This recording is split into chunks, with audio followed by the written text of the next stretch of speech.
Hey man, so I've spent the last couple of weeks getting all of my favorite builds in Elden Ring to NG+7, the highest scaling level. And that meant beating the base game from start to finish about 20 times. In doing so, I found, in my opinion, the most fun ways to play the game. And I tested out different strategies and play styles against all of the game's hardest bosses. So here I'm going to talk about the best, in my opinion, ways to play Elden Ring. And I'm doubly ranking them by playstyle and then by the setups within that playstyle. So I hope you enjoy, maybe learn something new, see something fun you want to try out. Let's go. The best builds in Elden Ring, ranked. And by the way, all footage was captured in New Game +7, the highest scaling. So first up, we have distance casters. You can sit back and enjoy just destroying everything from a very safe distance with any of these spells. The first one is Pest Thread Spears. And this isn't the last time you'll see this one on the list, but it has very good tracking. It is great at killing big targets. Like right here, you're seeing me fight the fire giant. I set it up with my highest scaling seal in one hand and the jellyfish shield in the other. And you'll see it just absolutely shreds this guy. Don't mind me accidentally summoning Torrent there. This would have been an even quicker kill if I didn't accidentally do that. But it hits big targets, it does physical damage, so nobody has great resistances to it. And it will, all those little threads hit multiple times. So the closer you can actually get, the better, but ironically, I did put this in the distance casting one. I think it is great at that. Next up, we have Shard Spiral, another big target specialty. You'll see it just like absolutely shredding through this Great Worm Theodorix, which is the hardest one in the game. And again, against Plassey, it serves kind of the intelligence purpose that Pest Thread Spears would serve. I think it actually is a little bit better. So I ranked it a little bit higher, but it's not as versatile as Pest Thread Spears. You'll see Pest Thread Spears in other places on this list. The track, this one is obviously very slow. The tracking is not great, but when it works, it just is absolutely destroying. You see, I killed Plassey before he even got to the next phase. So next up, Knight's Lightning Spear. This is basically the Faith version of what you'll see the number one is, which I think you can probably guess what it is. It just does insane damage, particularly if you charge it up. It's boosted by this armor I'm wearing, the Death Knight armor, that looks really cool, so that's a big plus in my opinion. And here I'm fighting Goldfree, who is weak to lightning. And you'll see this is on NG+7, it just absolutely shreds him.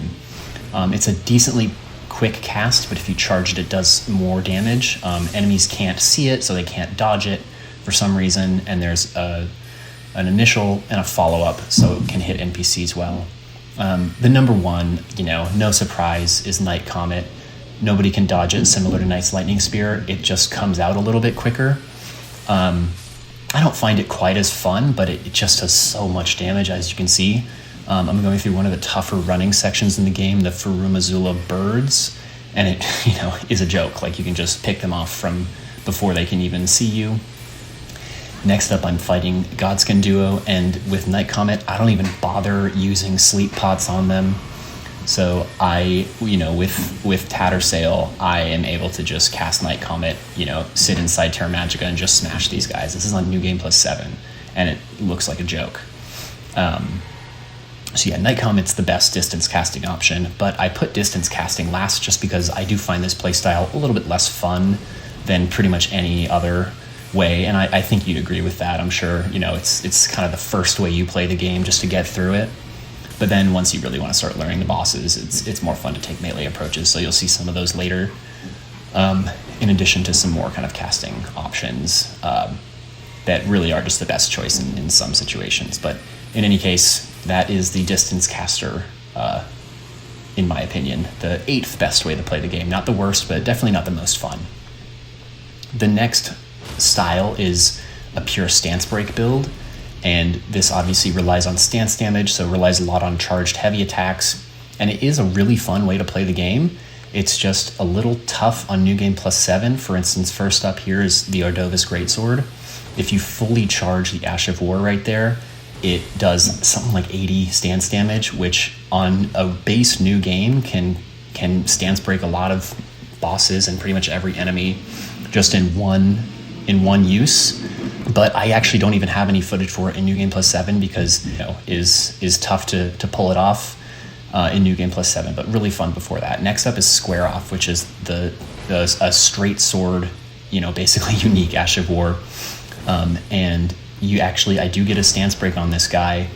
I really like it because you do pierce damage, you kind of poke it. I really just like the move. Honorable mention to Unsheath here on a katana. It is a little bit quicker, but I just like Square Off more for basically the same kind of play style. So to each their own. If you prefer Unsheath, then put Unsheath there. Next up is the Star Fists. Pretty much the only reliable way to stance break in New Game Plus 7, except the next one, but the next one is a little bit more limited, though better.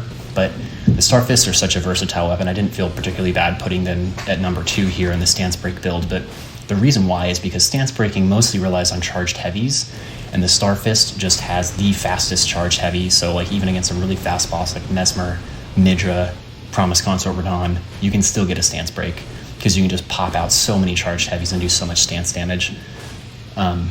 So they're such a versatile weapon.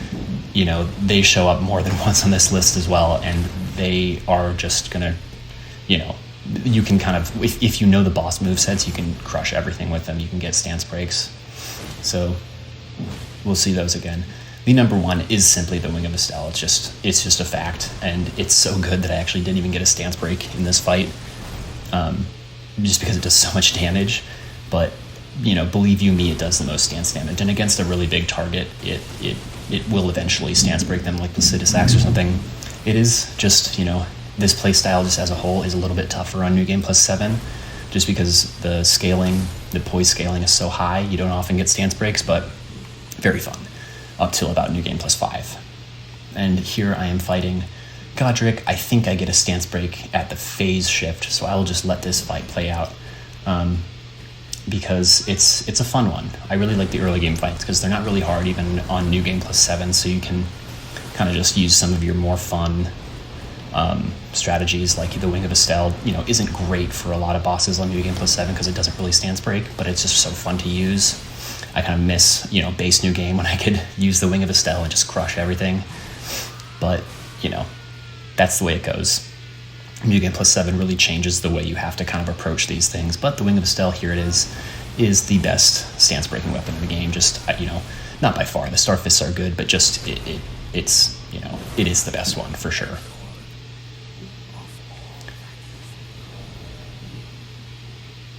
Okay, and the next up method of playing the game is using an Ash of War that has a gap closing kind of capability. So this is something that can kind of push you forward, or you leap forward, or you jump forward, or whatever. And it's really good to have that in your arsenal because it can kind of change the way you respond to boss attacks and punish windows. So the Falx, it's more of an honorable mention because I don't honestly use it that much, but I can't say that this is a good category and a good way to play the game without mentioning the Falx, because the gap closing potential is just absolutely insane. If you hold the Ash of War, your character just runs, halfway across any boss arena, and then a follow-up heavy will give you like a big flurry of attacks. So you can buff it a lot with consecutive attack buffs. It does bleed, so it is a really good weapon. There it is. That's like a pretty decently long gap close. It's good. I just don't love Dex builds, so it's nobody's fault. But Falx is on the bottom for this playstyle for me. Next up is Morgoth's Cursed Sword. You'll see the Ash of War. It has this really cool run. It is a move that Morgoth does when you fight him. And here I take out a whole kind of troop of these, I don't remember what they're called, but Morgoth's Cursed Sword, the Ash of War, you run forward, do a slash and an explosion, and you can follow up to get another slash and another explosion. Does a lot of damage. I believe it does some fire damage, and closes the gap between you and your enemies, so you can kind of hang back to a mid-level and then just, click the Ash of War when you're ready to make your move. And so here now I'm fighting the Avatar, who all those guys were guarding. open up with the Ash of War to creep up on him, which you usually can't do. And then I just take him out with the Ash. You get really good damage, and these guys are also weak to fire, so the explosions, which I believe do fire damage, really take advantage of the weaknesses here. So, yep, that's really fun. And very viable on New Game Plus 7 if you use it right. Next up, can't talk about a gap closer without talking about the Ancient Meteor or Greatsword. Taking out Gideon, just like not even close. You launch yourself all the way across the map and can do a follow-up kind of magic damage explosion. So here I am doing it against Godric. Contrary to what I said earlier, this weapon is viable against late game and DLC bosses, even on New Game Plus 7, but I just got, Godric is the perfect guy for a big gap closer Ash of War, because when he phase shifts, you just get inside of his dragon breath and, do whatever you want to him, basically. So I thought that'd be a great way to showcase this one. But this sword has a great poking moveset. The Ash of War also is a big poke, which is, you'll see later, one of my favorite ways to play the game.